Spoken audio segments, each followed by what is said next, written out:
Hello everyone and welcome back to our YouTube channel.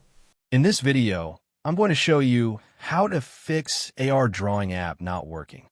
First, to resolve this issue, we will first head over to our device settings. From here, scroll down and tap on General. Once you're in the General Settings tab, look for iPhone Storage option and tap on it. Over here, you can either search for the app or you can scroll down and look for it. Then tap on the app. On the next screen, you need to tap on the Offload app option. A confirmation pop-up will come up. Now tap on the Offload app option here. It'll take a bit for processing, and then a reinstall button will show up. Simply tap on it to reinstall the app. This should resolve the issue, but if it doesn't, then you need to check if the app is running an older version. Head over to App Store.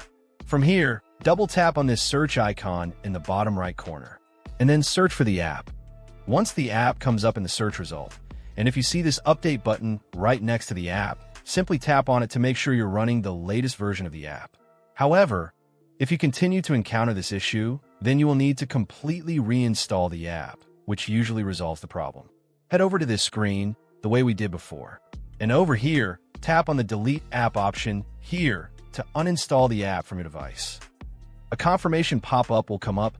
Now tap on the Delete option here. Once uninstalled, open up App Store and search for the app in the search bar. After the app comes up in the search result, simply click on this cloud icon to install it back onto your device. Hopefully, this resolves the issue. If it does, consider sending a super thanks to support our channel. And also don't forget to hit the subscribe button. We'll see you in the next video.